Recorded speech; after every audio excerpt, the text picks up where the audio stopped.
अगर आप भी तारक मेहता का उल्टा चश्मा के रेगुलर व्यूअर हैं, तो आपने भी एक बात ज़रूर नोटिस की होगी और वो है जेठालाल और चंपकलाल की। एक तरफ है चंपकलाल, एक ऐसे फादर जो अपने आप को वैल्यूज और प्रिंसिपल्स का रक्षक मानते हैं, और दूसरी तरफ है जेठालाल, एक बिजनेसमैन, एक हस्बैंड, एक फादर और पूरी फैमिली का इकलौता अर्निंग मेंबर।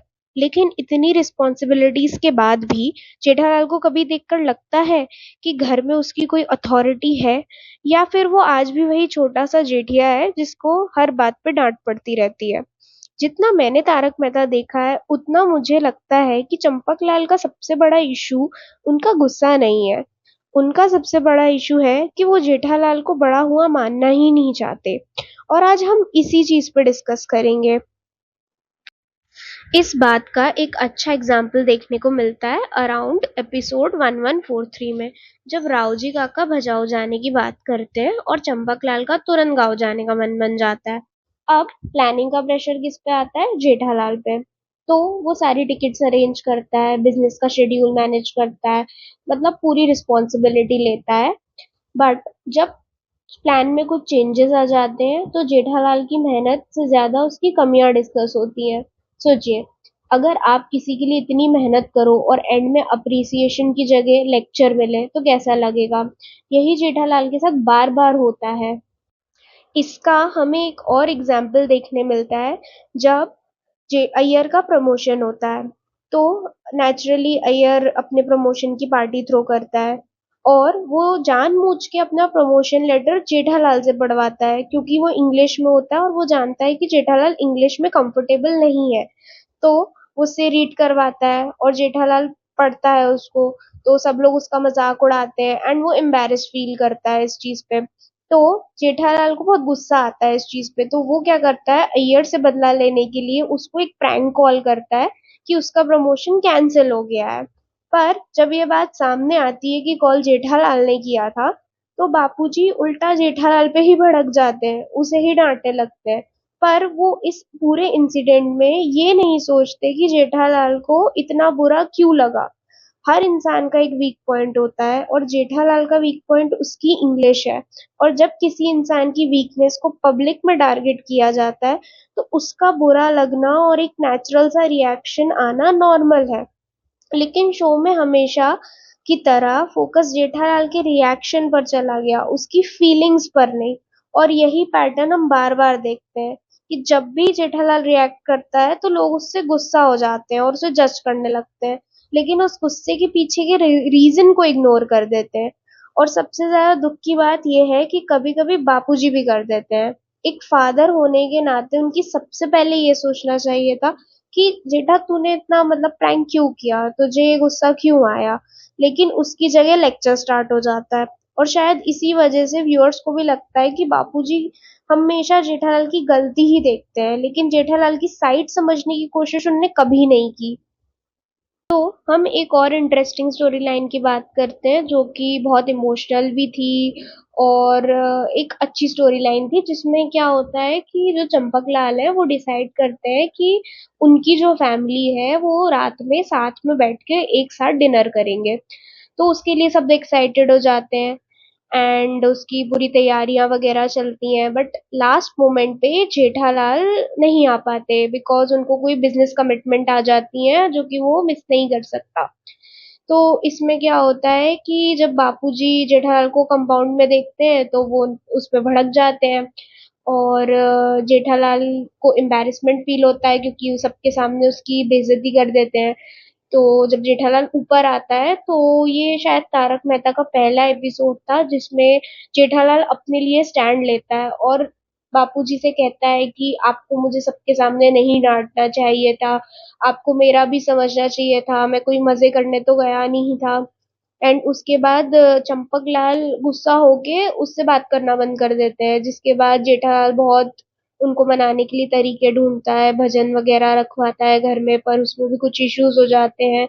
उसके बाद वो खाना खाना छोड़ देता है और इवेंचुअली जेठालाल बेहोश होके गिर जाता है, जिसके बाद चंपक चाचा उसको माफ कर देते हैं।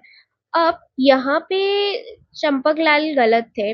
क्योंकि गुस्सा होना गलत नहीं था। जेठालाल ने प्रॉमिस किया था, उसने वो तोड़ दिया, तो वो उनका गुस्सा होना जस्टिफाइड था।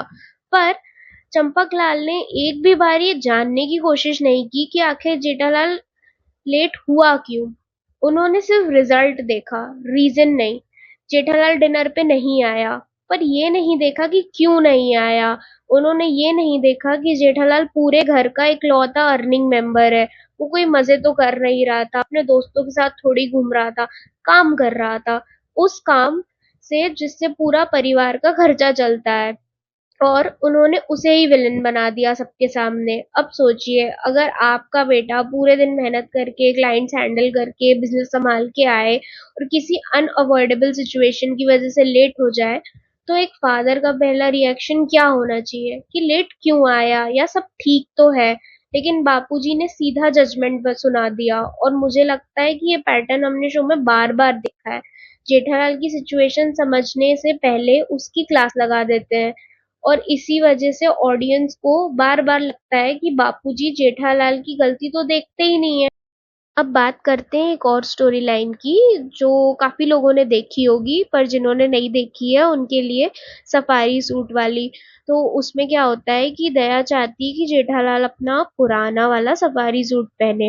अब प्रॉब्लम ये होती है कि जेठालाल को फिट नहीं आता, पर फिर भी बंदा जैसे तैसे करके उसको पहनता है। तो उसमें क्या होता है कि बापूजी नीचे रहते हैं और उनको लग जाती है, और वो जोर से चिल्लाते हैं, जिसके कारण जेठालाल दौड़ के नीचे जाता है बापूजी को अटेंड करने के लिए, क्योंकि उसे लगता है कि बापूजी को चोट लग गई है। उस मोमेंट पे उसने अपने कपड़ों की टेंशन नहीं होती, उसे अपने फादर की टेंशन होती है। लेकिन नीचे आते ही क्या होता है, पूरा फोकस बापूजी की चोट से शिफ्ट होके जेठालाल के कपड़ों पे आ जाता है। लोग हंसने लगते हैं, जेठालाल मजाक का सब्जेक्ट बन जाता है, और सबसे शॉकिंग बात, बापूजी भी उसको ही सुना देते हैं। अब भाई बंदा करे तो करे क्या, क्योंकि वो अपने फादर की आवाज सुनते ही दौड़ के नीचे आ गया। अगर वो नीचे ना आता और सच में बापूजी को कोई सीरियस इंजरी हुई हुई होती, फिर तो भी तो डांट उसी को पड़ती ना। और जब वो कंसर्न दिखा के तुरंत नीचे आया, तब भी उसी को डांट पड़ गई। अब ये वो मोमेंट है जहाँ पे ऑडियंस को भी उस पे तरस आ जाता है, क्योंकि बंदा जेन्युइनली अपने फादर की फिक्र कर रहा था, लेकिन उसकी इंटेंशन देखने की जगह उसकी सफारी सूट का इशू बना दिया गया। अब देखो, इसका मतलब ये नहीं है कि चंपकलाल एक बुरे फादर है। अगर ऐसा होता तो शायद जेठालाल उनकी इतनी रिस्पेक्ट नहीं करता। चंपकलाल ने पूरी जिंदगी अपने परिवार के लिए सैक्रिफाइस किया है, उन्हें वैल्यूज दी हैं, और कई बार जेठालाल को मुसीबत से निकाला भी है। लेकिन इसका ये मतलब नहीं है कि वो हर बार सही है। एंड ऑनेस्टली, जितना मैंने तारक मेहता देखा है, मुझे उतना लगता है कि चंपकलाल की सबसे बड़ी प्रॉब्लम उनका गुस्सा नहीं, उनकी ये है कि वो जेठालाल की सिचुएशन को समझे बिना ही सीधे जजमेंट पास कर देते हैं। चाहे वो अय्यर का प्रमोशन लेटर वाला इंसिडेंट हो, चाहे डिनर प्लान वाला ट्रैक हो, या फिर सफारी सूट वाला। कई बार ऐसा लगता है कि जेठालाल की गलती से पहले उसकी साइड सुन लेनी चाहिए थी, क्योंकि हर बार जेठालाल सही नहीं होता, लेकिन हर बार गलत भी नहीं होता।